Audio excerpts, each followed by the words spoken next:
Bangalore is situated at 920 meters above sea level. It sits on a ridge line.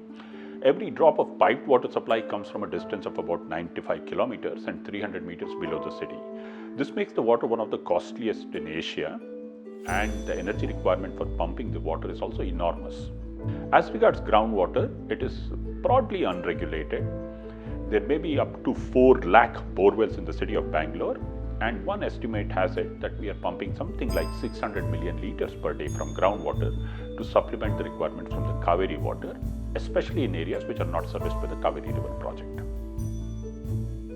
Biome Environmental Trust was formed with the Rainwater Club morphing itself into a real identity. We started with the objective of looking at decentralized water management, including rainwater harvesting, groundwater recharge, shallow aquifer reuse, wastewater reuse, and rejuvenation of our traditional water bodies called tanks. We have a philosophy of working with people and communities to find solutions, but we also work with institutions of the state and with private companies, CSR companies, to find solutions for people's problems regarding water and wastewater. You cannot look at water in isolation. You cannot, bind it within a campus. So when you engage with water, you have to look at it as a boundaryless kind of, dimension, where communities, other stakeholders, industry, individuals, all of them, have a right on water, and therefore, what should be an industry's role in that as a responsible corporation is really an issue that did not have any definite answers. That's how we began our interesting engagement on trying to map the groundwater aquifer around our Sarjapur office, a 33 square kilometer area called the Bengaluru aquifer, and Biome along with Aquadam. They approached it in a manner that was very rigorous. They went into the science or the hydrogeology of it, but they also brought in the citizen aspect or the participatory aspect very centrally into it. We did a water audit for the Sarjapur Road campus to just see what is the water endowment on their campus, how much of rainwater are they utilizing, what better can they do to manage their water better. So that was coming out as an inside out perspective to see what they could do better. But as we worked with them, what we realized is all the water was being supplied through groundwater from borewells in the vicinity. Hence it became important to look not only within the fence but outside the fence as well. I think that was the start of the genesis of this groundwater program, where we started looking at it at that point not across the entire city but around the Wipro campus.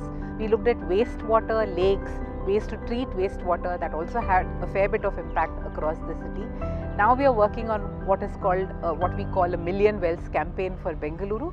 Wipro has been supporting us through that as well. With the Million Well scheme, we are confident that half of Bangalore rainfall can be pushed into the aquifer and then reused during parts of the year when it's not raining, which means that the city can supplement its water requirement to the tune of about 1,400 to 1,500 million liters per day. The Million Wells scheme will also provide the traditional well digging community, about 750 families, with enough work to keep them going, to make sure that their children are educated, to make sure that they have economic security. And through the livelihood security we create for these well diggers, we think the city of Bangalore can overcome the challenge of climate change, of water scarcity, of plummeting groundwater table in a community participative manner. Thanks to the work of the group called Aquadam based out of Pune, and their collaboration with us in understanding the shallow aquifer in Bangalore, and their work especially in Pune, this has caught the attention of the Ministry of Housing and Urban Affairs in Delhi, and thanks to the additional secretary there, she has been able to push for a pilot project implementation across 10 cities in India.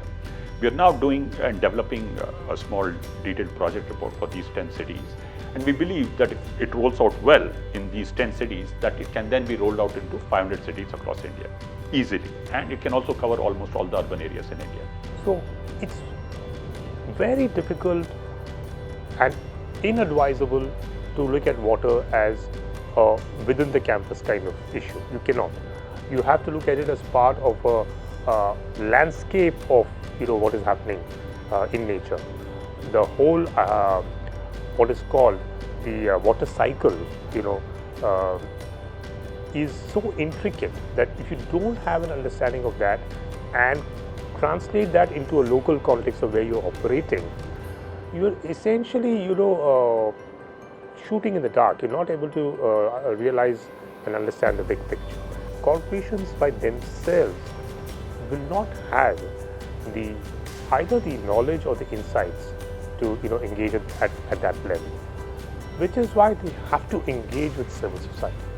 Civil society in a variety of forms. It could be academic institutions who bring in a certain rigor of understanding. It could be civil society which has a very grounded understanding of what happens. But you have to do all of this together in order to understand issues like water better. And that's why corporations cannot do this alone. They have to engage with civil society, and they have to do it on a long-term basis. It cannot be a 1-year project or even a 3-year project kind of thing. It has to be ongoing.